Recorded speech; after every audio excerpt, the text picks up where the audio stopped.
How are you, Stella?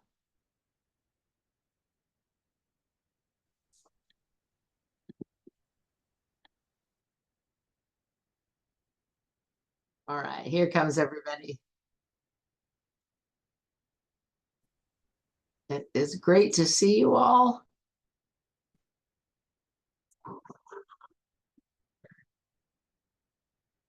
Great. How are you all doing today? Good? All right, terrific.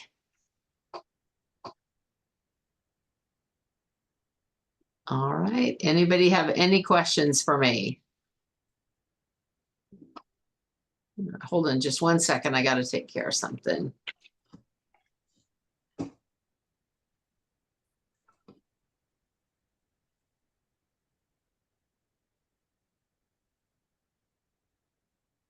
Okay.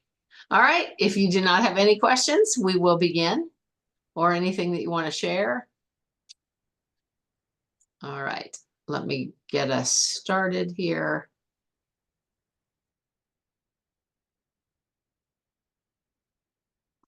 Okay, terrific. Let me know if you cannot see that where it says honors biology there. All right.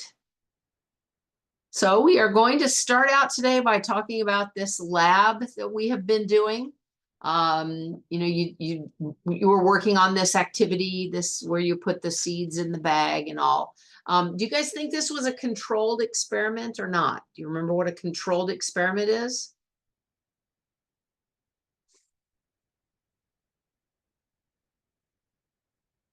Anybody? Kate. I think this experiment was mostly a controlled experiment, although it's almost impossible to control everything. Like, one of my beans randomly started getting moldy. Yeah. So that's controlled. Yes, you're absolutely right. And the reality is it is hard to completely control any experiment. It's hard to keep all the variables except the one that you're testing stable, but we do the best that we can. So we would call this a controlled experiment because we did our best to control everything except the one thing that we changed, which was the concentration of peroxide. Now, it's also important to know that as a group, this was not a controlled experiment because we were in different homes, different states, had different temperatures, different humidity levels. That was all different. So as a group, it was not controlled, but certainly was in your individual experiment that you did because we only changed the one variable. So let's take a look at the procedure here. Now this is like an informal lab report that you wrote. I split it up into different sections to make it a little bit easier to do, a little less intimidating, hopefully. But I want to review the parts of a lab report and spend a little bit of time discussing some of the more common errors that I found in your lab reports, both the recent one that we just did and the Jello enzyme one. So the first one, the Jello one, I graded very easily. I gave a lot of leeway because I knew it might have been your first lab report ever. And in this one, I was a little more, a little more specific with things. You'll be doing another one in a couple weeks, and that one I'll be a little stricter, so it'll get a little bit more. Really, if I were to say the one thing that I think, the one piece of advice that I would give you is please use the rubric. When a teacher gives you a rubric, make sure that you read it. Just all you have to do is look at the one that gives you the most points and do that. So if it says to number your procedure, number your procedure. Know that you're not going to get full credit if you don't number that procedure. Make sure that you have every single thing that you need for your supplies list. Make sure that you do. I always think it's a good idea to hand that entire lab report to someone else. Have them just read the materials and procedure and see if they could redo it without you being there. Could they completely redo it? Like if you forgot to write down paper towels in your supplies list for this one, could someone else reproduce your experiment? No, there would be a missing critical ingredient in that lab. The same with the procedure. If your procedure didn't include, to seal the top of the bag, then it would all dry out and it would be different. It would not end up being able to be reproduced. All right, so most labs start out with something that you observe and then you ask a question about it. The question is the thing that gets you started. We observe something, we ask a question about it. So in this case, our lab question would be something like, I don't know, what concentration of peroxide will cause the seeds to germinate the fastest? That's what we're wondering. We observe something, then we ask that question about it.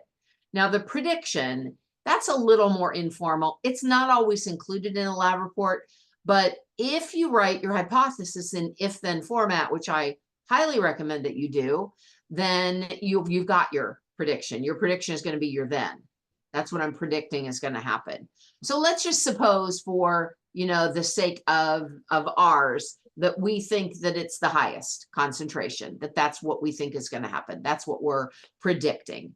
Then we go on to write our hypothesis. So let's take a look at a few hypotheses. These are actual ones that I was given in not this year, but last year by different students. So let's look at these. If seeds are put into a bag with the highest level of peroxide, then the seeds will germinate faster. If the 5 milliliter bag works better for pepper seeds, then it is the best growing solution for seed germination. If there are higher concentrations of hydrogen peroxide, then the seeds will grow faster. Okay, one thing that was really good about all these is that they all used if-then format. That if something is done, then something will happen. Keep in mind, the if is the independent variable. The then is the dependent variable. If something is done, then something will happen. Remember the song. Independent variable is the one you change. If that's all you remember of that song, it'll really help you because the one you change is independent. You already know what controls are. They're the ones that you control and keep the same. So let's take a look at these. Here we have a lab where we are testing the effect of light on plant growth. So what is our independent variable in this experiment? There's really only two: amount of sunlight and growth of plants. Reagan. The amount of sunlight. Yeah, the amount of sunlight. That is our independent variable, making the growth of the plant the dependent variable. So what is a possible hypothesis for this one? If something is done, then something will happen. Somebody give me the if part. If, Kate. If the plant is placed in direct sunlight. Good. Somebody give me the then.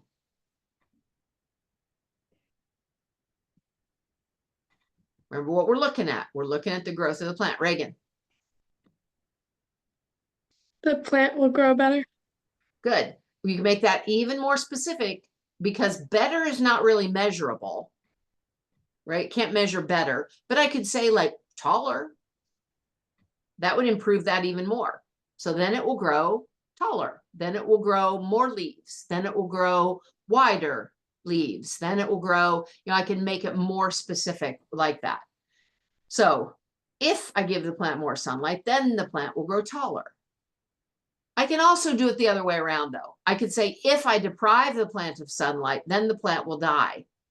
So both of those are if-then hypotheses that have an independent variable that tells me what I'm going to do, my if, and a then, which is the dependent variable, tells me what I'm going to look for. Now, remember, we don't want to use active voice in a lab report. We don't want to say, I did this, or I think this, or even if I do this. We want to use passive voice where it is something was done. So think of it this way. The person doing the lab is not the important part of this. It's the process. It's what happened. So putting yourself into your lab report is not an important thing to do. This is not a creative writing project. This is a technical document. So we want to make sure that we are using passive voice. So instead of, like in your procedure, instead of saying, we ground 10 grams of fresh pig liver tissue, you're going to say 10 grams was ground. All right. So until now, I haven't taken off any points for using I or we, anything like that. From now on, though, I want passive voice. I want you to use you know, this was done rather than I'm doing it. So back to this one, instead of saying if I give the plant more sunlight, I want to say if the plant is given more sunlight. If instead of if I deprive the plant, I would say if the plant is deprived of sunlight, then the plant will die. All right. So please keep a note of that. You will lose points in future lab reports if you use active voice. Now let's look at these again, the ones that we talked about, and let's talk about what's good about them and then what could be improved. So I'm not going to say what's bad because there's a lot of different ways to write a hypothesis, but let's improve upon the ones that we have here. So let's use this first one first. If the seeds are moistened with the highest level of hydrogen peroxide. So how could we make that better? Ella. Saying what the highest level of peroxide is. Yeah, exactly. So putting down the actual concentration. If the seeds are moistened with a solution made with 30 milliliters of hydrogen peroxide and 250 milliliters of water. Good. So that's very specific. Being specific with your amounts is better. How about this one? If the 5 milliliter bag works better for pepper seeds. What's wrong with this one?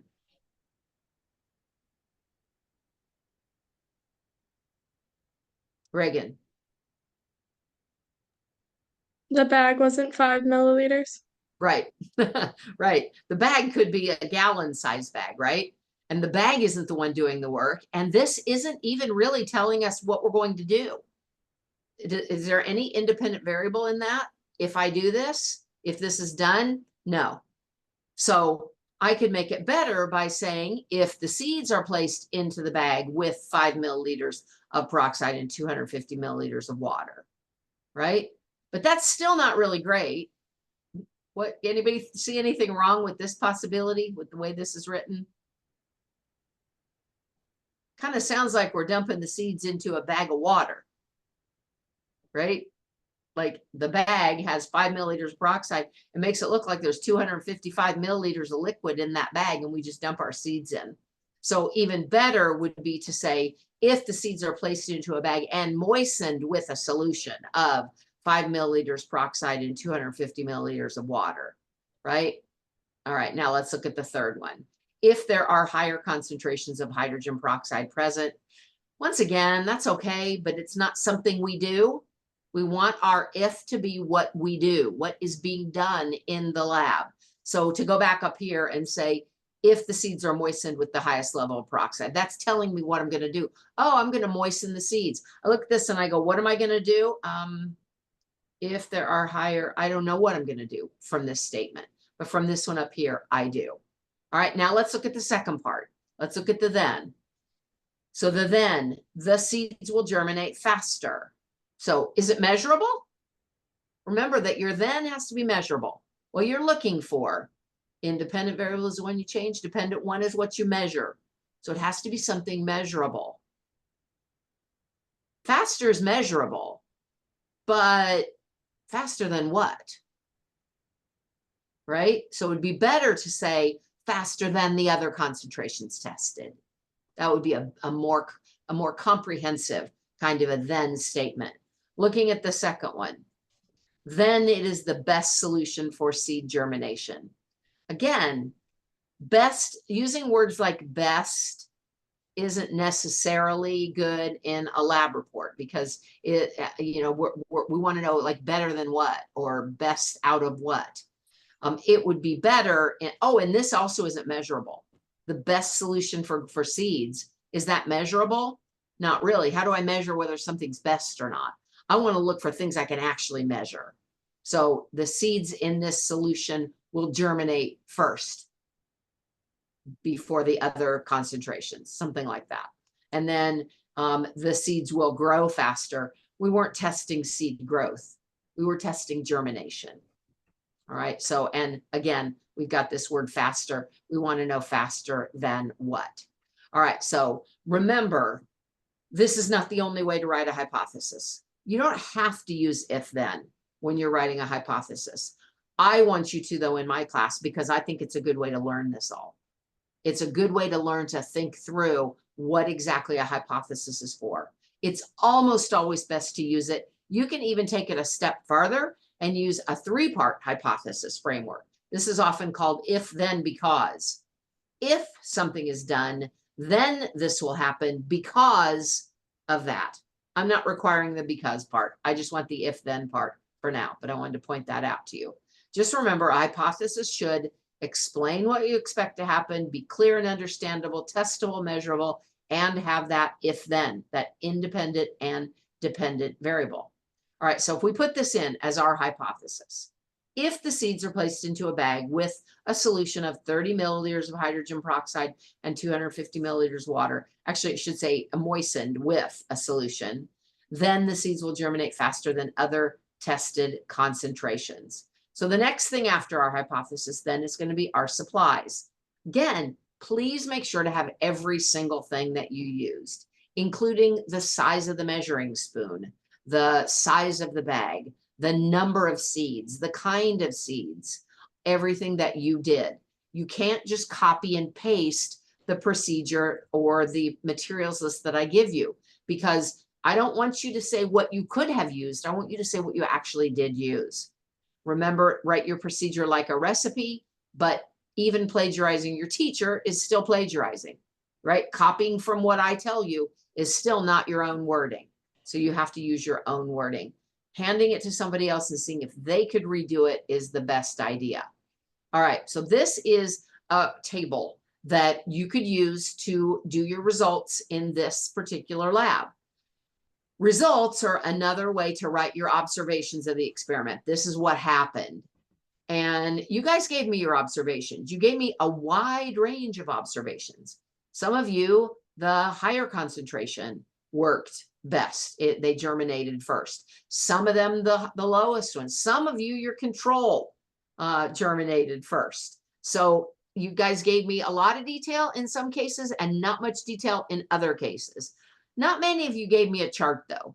A chart is really great. The chart is going to be your results, and I'll show you why in just a second. I took pictures of my results and then put them into a chart. So to make it easier, I want to evaluate what I saw. So I didn't see any difference. I put them in day 1. So clearly there was nothing happened in day 1. I saw nothing on day 2. But this was my results on day 3. So evaluate these for me. Tell me which one you think germinated first from these pictures. Toby. The low peroxide content. Yes, the low one had the most germinated, and the control didn't germinate at all. So this is the way they looked when I first put them in. So this is what I wrote down on my chart. No germination for anything on days 1 or 2. On day 3, there was germination and some growth in the low peroxide, and well, this should say no germination. I'm sorry, that's a mistake. No germination on day, well, no, there was actually germination, but not as much growth. So that's why that looks like that. So some germination on these days. All right, now let's take a look here on day 4. Keep in mind, all we were testing in this lab was germination. So I really could have stopped right here.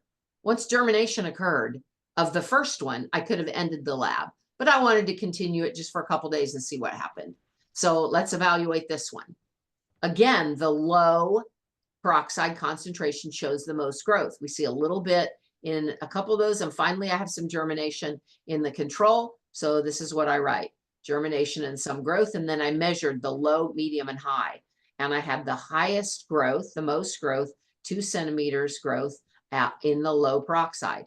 Now this is day 5, got even more.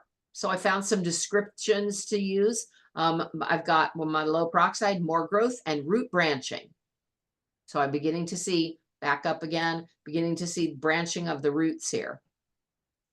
And then finally, day 6 and 7. They showed that the pattern continued. Look at all the branching that I have here on day 7. And that's where I ended my lab. So there was a small amount of growth in the control, more growth and significant root branching here. So you can easily tell by looking at this chart rather than just a big paragraph. All right, so I took all of your results and the other, I've got 2 sections. So I put all the 2 sections together of what I had on Thursday of last week. And this is what I got here. So the seeds in the control bag germinated first for 4 of you. The seeds in the low concentration germinated first for 6 of you. The seeds in the medium concentration, so you get the idea. It's a paragraph. Well, that's okay, but it's a lot easier to use the table and to see. Okay, I can see here real quickly at a glance, I can see the low concentration germinated first for 6 of the students. If I put it into a graph, look how much easier that even is. Whenever you can, use a table or a graph rather than just a big paragraph that explains things. Now, do you guys think that there's enough data here to come to a conclusion? Not really. There's not a huge difference between 25% and 38%. So our control, 4 people had the control germinate first. Only 6 had only 2 more than that had the low concentration germinate first. Let me warn you though, a lot of studies that you'll read, especially the ones for some reason that the media gets a hold of, that you might read, if you actually read the write-up, you read the journal article, you read the actual lab itself and their report that the scientists did, they will come to a conclusion based on something done to 4 people. It's pretty crazy. Always keep in mind, sample size matters. So we need a bigger sample size in order to be able to come to any kind of a valid conclusion. And we've talked about already why we got these different results. We got all these different results because we had different seed types. We had different humidity, different temperature levels, different light levels. All of that would give us all these different kinds of results altogether. So a couple things we could have done, we could have all used the same seed type. That would have mattered.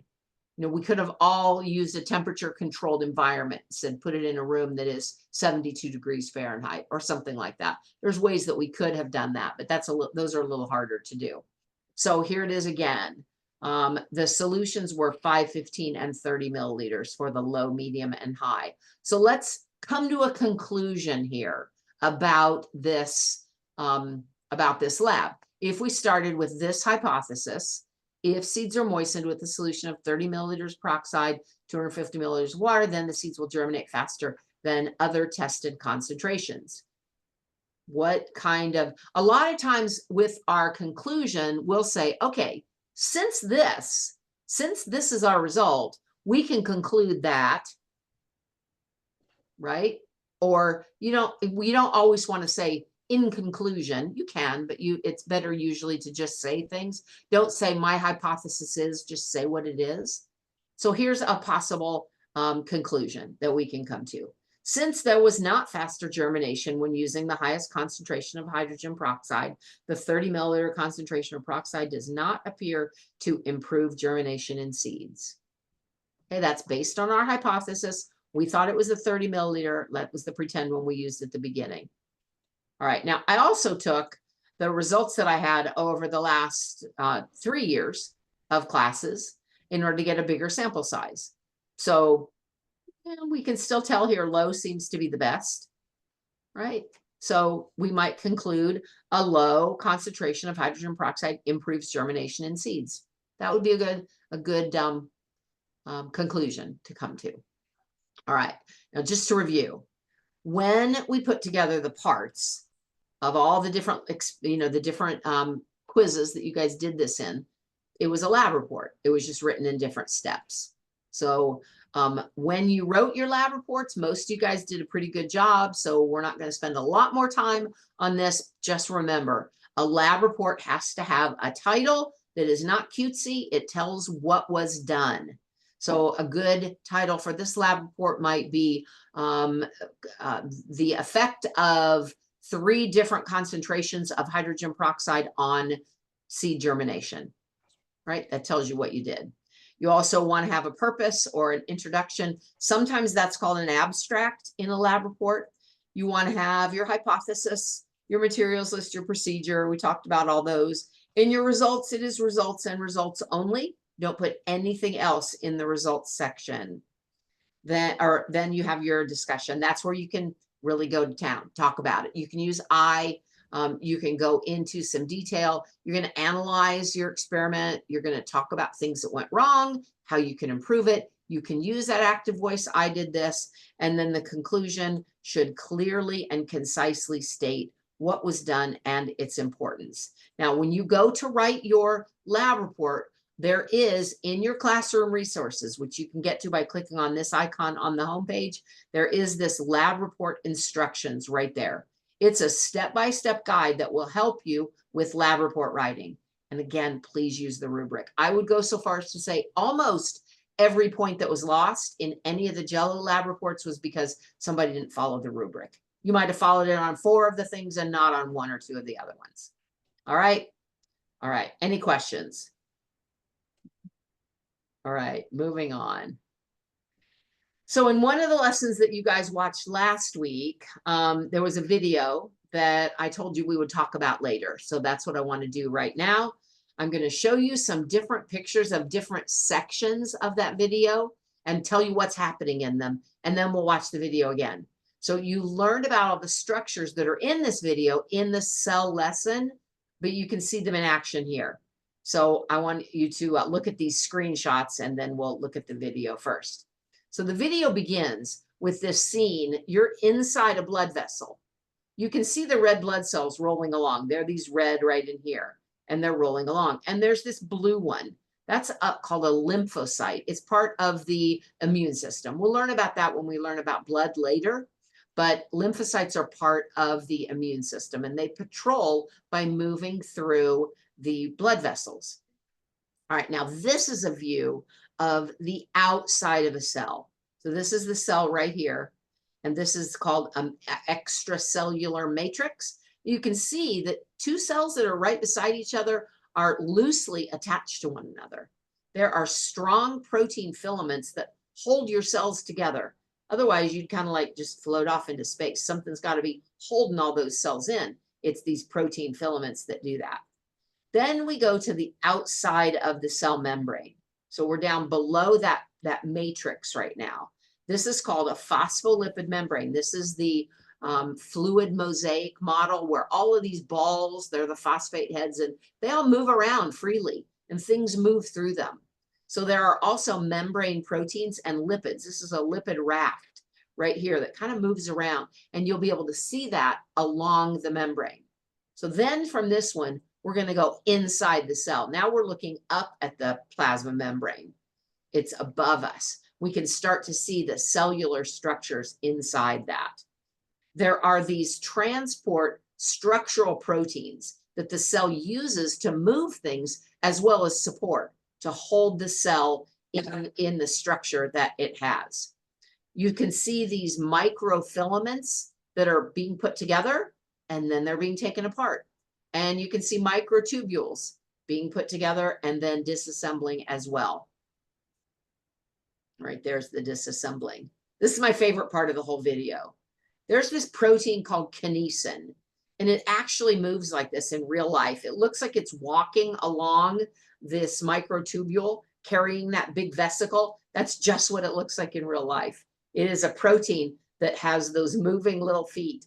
And I just think it's so cool. So that protein, that kinesin, will carry this vesicle, which contains things that were made by the cell, and it'll take it to the cell membrane, and then it'll be released outside the cell to go into the bloodstream to be carried somewhere that it's needed in the body. Now, this is the nucleus right here. These little holes are the nuclear pores, and we have messenger RNA coming out. It has a copy of the DNA. We'll learn all about this in upcoming lessons, but it's called messenger RNA, and it brings out a copy of the DNA. That copy of the DNA, the messenger RNA, makes its way to this structure called a ribosome. You guys remember what a ribosome does? Tell me what a ribosome does. Ribosome. It makes the most important thing, Toby. Does it make proteins? It makes proteins, yeah. It takes loose amino acids and assembles them into this protein chain. You'll see it coming out right here. And as it comes out, it twists into a particular shape. Almost all the jobs of a cell are done by protein. So they are the, really everything in the cell is all about making protein to support these ribosomes in their job. Now, after this, you're going to see a ribosome on the endoplasmic reticulum that's making a protein. And then we go to this structure. This looks like a stack of pancakes. This is the Golgi body or Golgi complex or Golgi apparatus. It works like the post office. It packages those proteins. It processes them to be ready to be carried somewhere else in the cell. And then we have this process that the cell uses to release things to the outside. It's called exocytosis. So these products are being ejected from the cell. Again, we're on the outside of the cell. Now we're back into the blood vessel where this lymphocyte rolls along before it squeezes between two cells on its hunt for these foreign substances. So let's watch this video again.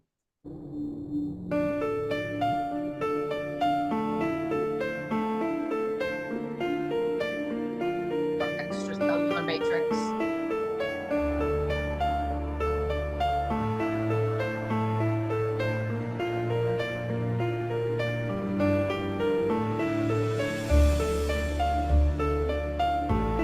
Or inside the cell.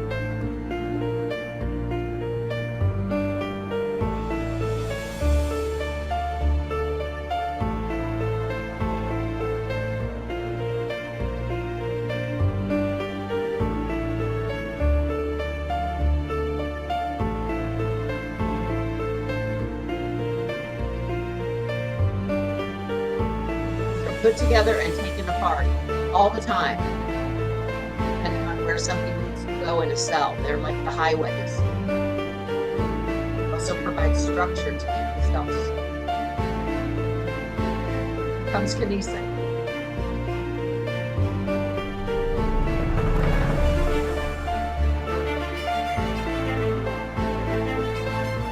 Like a little guy walking along.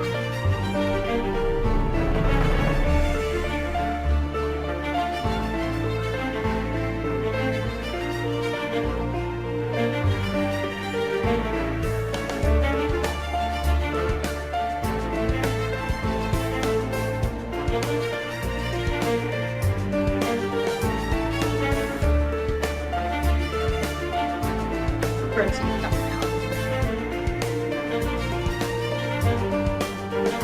Very dense. That's a mitochondrial background. That's being carried to closing products.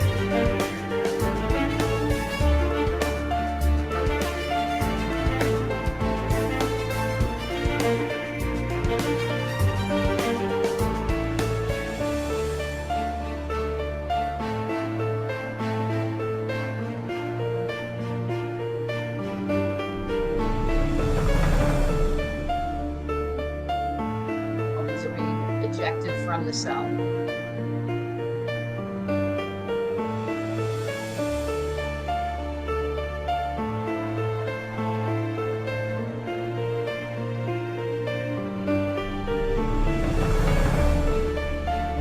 We're back outside the cell. Moving on in between the layers.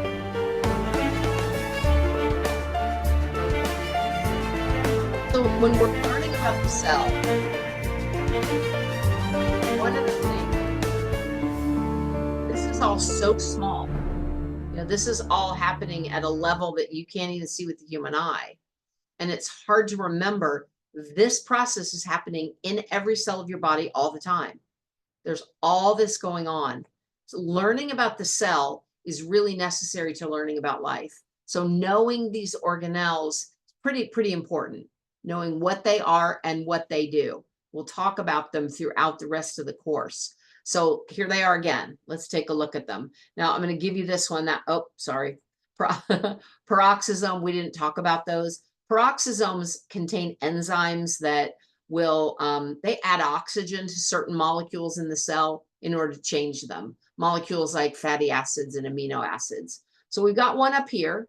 This one is the energy producer of the cell. What's it called? Toby. Mitochondria. That's the mitochondria. Yeah, excellent, excellent. All right, so the next one is a little storage container.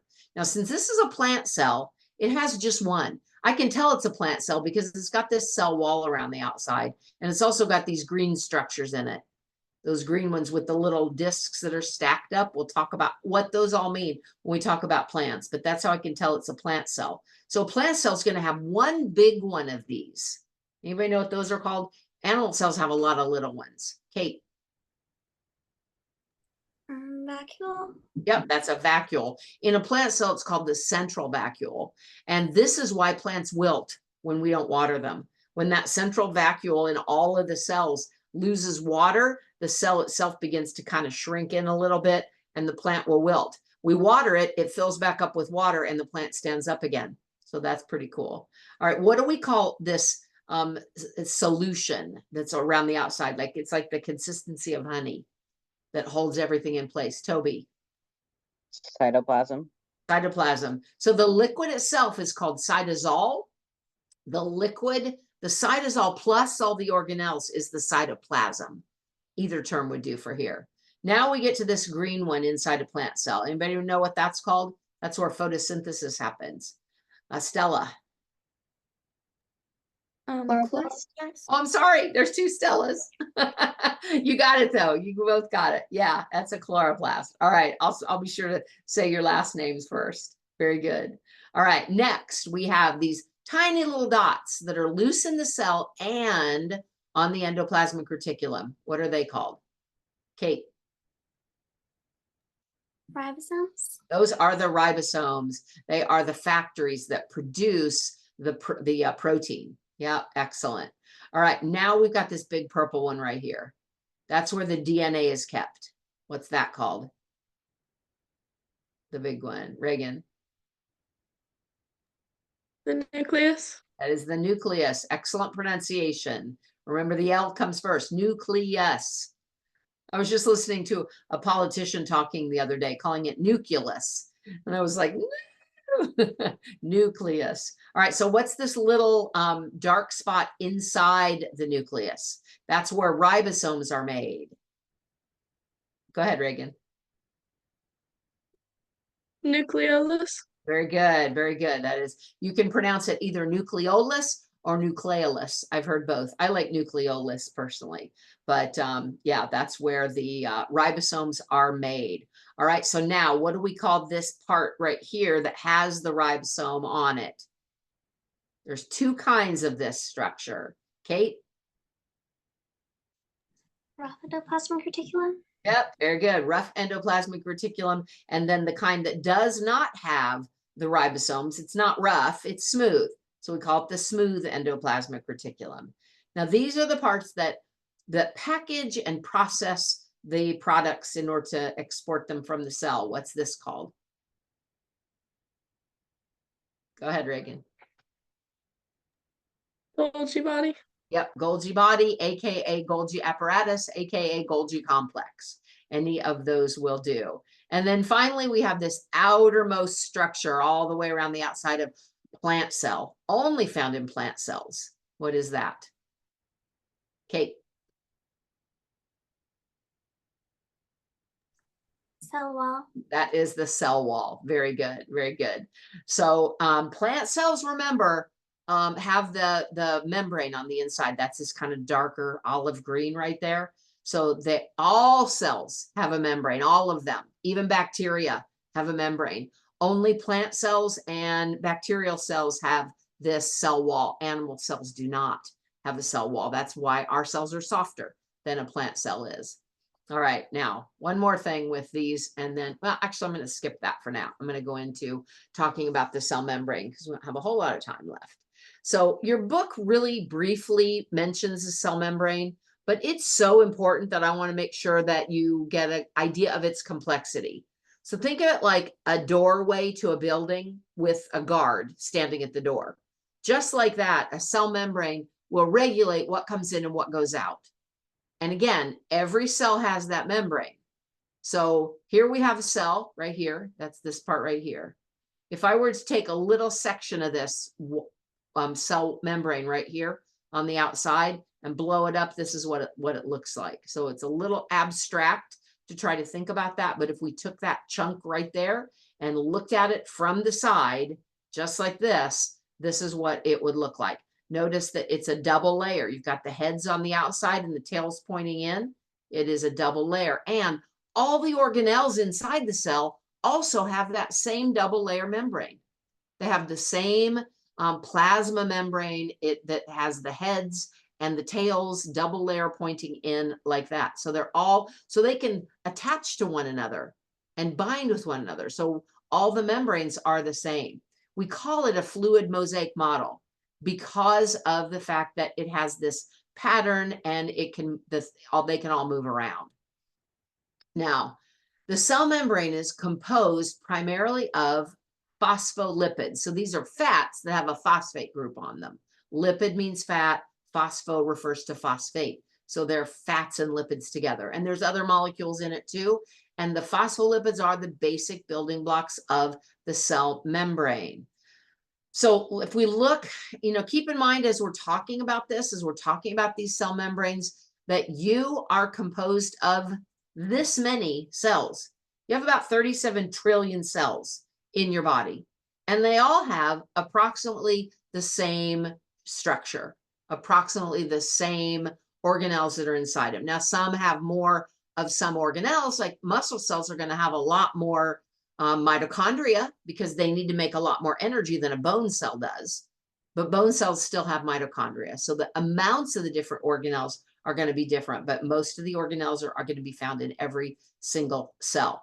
So if we take that section of that cell membrane and we look at it like this, and then we take one of those out, this is what it's going to look like. So this is going to be the outside of the cell right here. This is going to be the inside, and this is the inside of that membrane. So you've got your hydrophilic or water-loving head on the outside, and then water-hating or hydrophobic tail on the inside. This is what it would look like if we looked more closely at that individual molecule. So remember I said it's a phospholipid.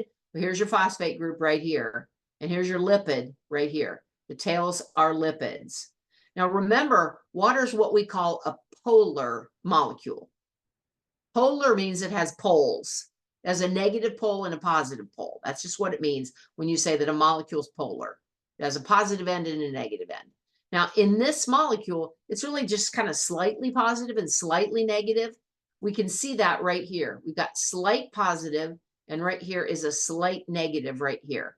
So that's polar. But look at the tail. We don't have those charges in the tail. So the tail end is not polar. It repels water. Polar likes water, non-polar does not. So it's going to repel water. Now think about that. Again, this is every cell in every living thing is going to have this polar head and this non-polar tail. That means some things are going to be able to come right in and other things are going to be repelled. They're not going to be able to get in. And it gets even more complex than that. Small things can often pass right through.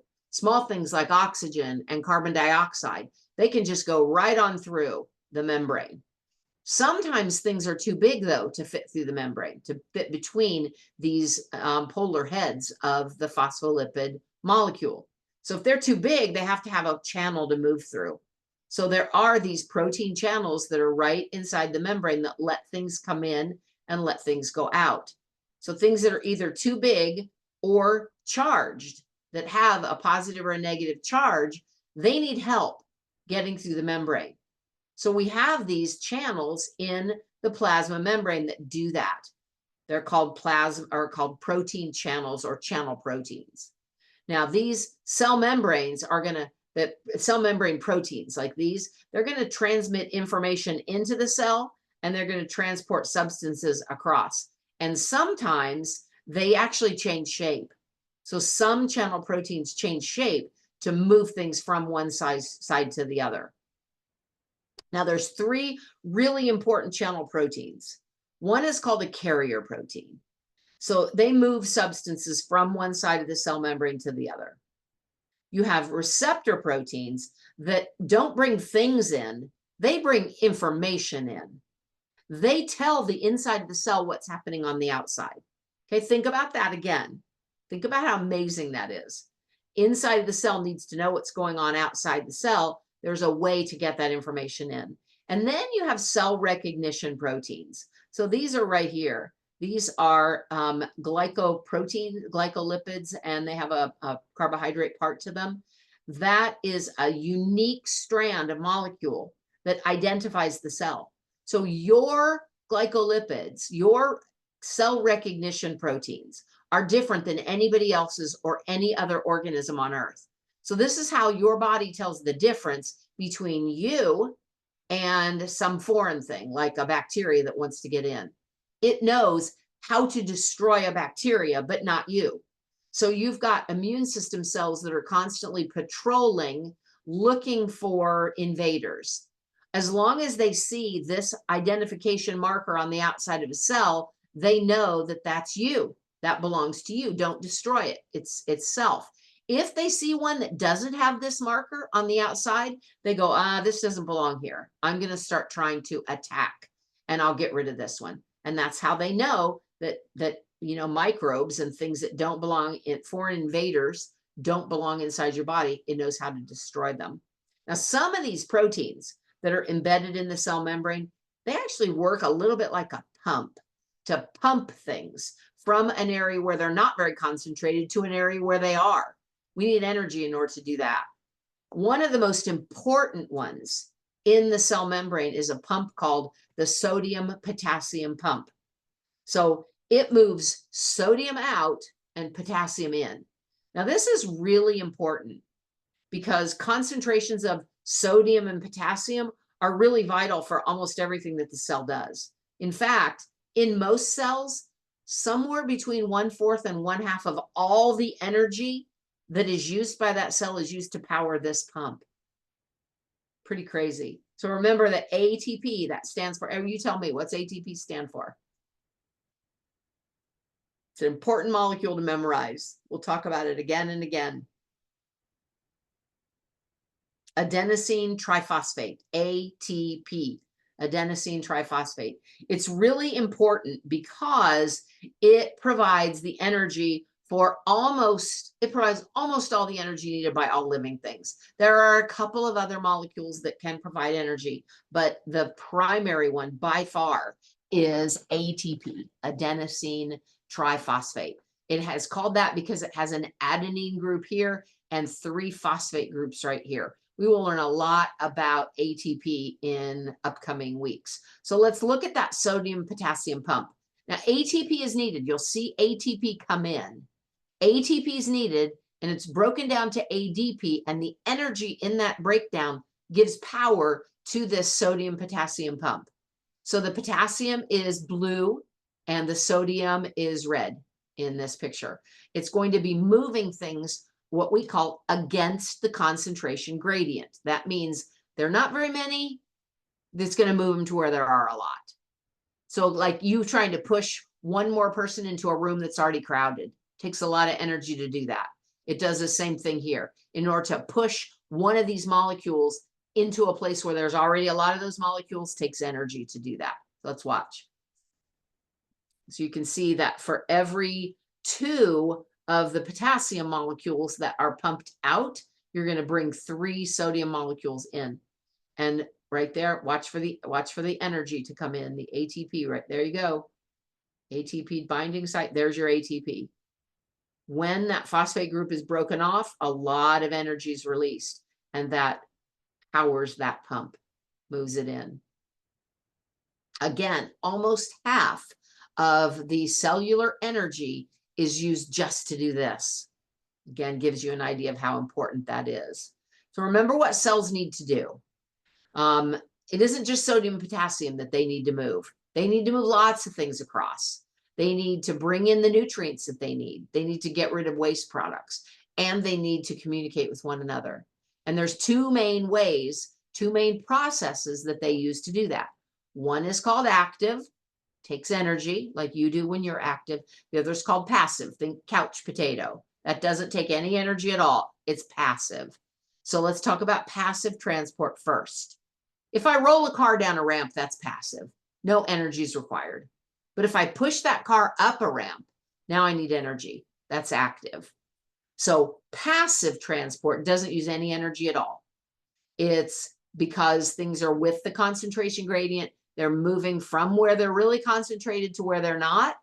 Again, think of the people in the room. If you've got a room full of people and you open a bunch of doors, those people are going to gradually and naturally go to where there's more space. Same thing happens with cells. So it's going to work in both directions, both into and out of the cell. And there's 3 types: diffusion, facilitated diffusion, and osmosis. I think you guys already understand diffusion. That's like, you know, when somebody peels an orange and in another room you start smelling the orange, that's diffusion. Osmosis is diffusion of water through a membrane. I want to talk about facilitated diffusion because this is one that often is confusing. Some molecules can't directly diffuse across the membrane, but they can move through just these special tunnels. Now, that doesn't take any energy. The tunnel just lets them go through. It's just a bigger space to let them go through. Since it doesn't take any energy, it's called passive transport. Some really important examples are glucose and amino acids. So remember that the ribosomes need amino acids in order to build the protein, but those amino acids have to get in there and they're too big. But they're not charged. They just need a bigger pathway to get through. So they go through across those channels, facilitated diffusion. All right, then the other one is active transport. So the energy for active transport comes from ATP. What does ATP stand for? Somebody can give it a try. Reagan. Adenosine triphosphate. Excellent. Adenosine triphosphate. So it needs energy because we're moving against the concentration gradient. We're pushing into a place that's already crowded. And there's 2 types of active transport. Molecules, which would be tiny, that would move little things, and then bulk, which would move bigger things. So let's look at the bulk transport now. Endocytosis and exocytosis. So endo means in, exo, think exit, means out. Endocytosis is going to bring things in. Exocytosis is going to push things out right there. They work the same. They just work in different directions. So exocytosis is where we've got something here that needs to be secreted outside the cell. It binds with the cell membrane and the products exit. The products go out. Endocytosis is the same thing. It's just in the other direction. Something needs to be brought in. The membrane forms around it and it brings that thing into the cell. Those are important transport mechanisms. The other one that we were talking about here, the other active transport, the molecular transport, that would be like the pumps, like that sodium potassium pump. They're going to move whole molecules, but they're not like a whole product. All right. Anybody have any questions? Kate.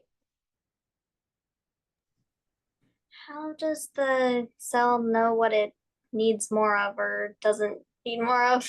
Or Yeah. Isn't that the most important question here? There is a lot that the cell does that we really don't understand. A lot of it has to do with diffusion. So if let's say oxygen as an example. If a cell is low in oxygen, but the blood vessel that's running right by the cell is higher in oxygen, oxygen is going to naturally diffuse through the membrane of through the vessel, the blood vessel, into the cell because just of natural diffusion. Where something is higher and it has an opportunity to go to where it's lower, it's going to naturally do that. The ones that are a little bit more complex are the pumps. And this is where that communication between cells and between the cell and the outside, it's a lot of it, we're not really sure how a cell knows to do what it does. So I wish I had a better answer for you. But when there's an absence of something, you know, there's all kinds of chemical signals. There are electrical signals. Cells have a way to send messages to the brain. When a cell is low, when a group of cells is low in glucose, it doesn't have enough, which we'll talk, when we talk about making energy, we'll find out that glucose goes into the cell and ATP is made by that glucose. Well, if there's not enough glucose, the cell can't make enough energy. So the cell has a way to send a message to the brain telling you to eat, telling you you need more glucose, you have to have meal. You get hangry, right? Yeah.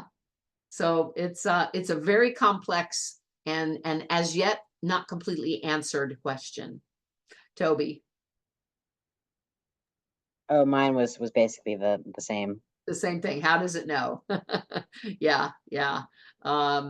We figured out the answer to that. There's just a whole lot about the body that the way it works, we're just not sure how it knows to do what it does. Kate. How would a virus get into a cell?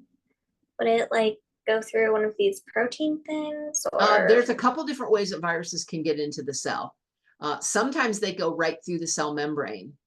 Sometimes they will enter through protein channels. Sometimes they attach to the cell membrane and just release their contents to the inside. So the virus itself doesn't go in, it just fits to a receptor and injects its DNA or RNA inside. Well, once there's DNA or RNA inside, then your ribosomes don't say, oh, this isn't my RNA. They just simply start making protein. They make whatever protein the DNA tells them to make. Now they're going to start making viral protein, and they're going to fill up the cell, and the cell's going to explode, and all those new viruses are now going to be released to go around the rest of the body and infect more cells. Yeah, good question. All right.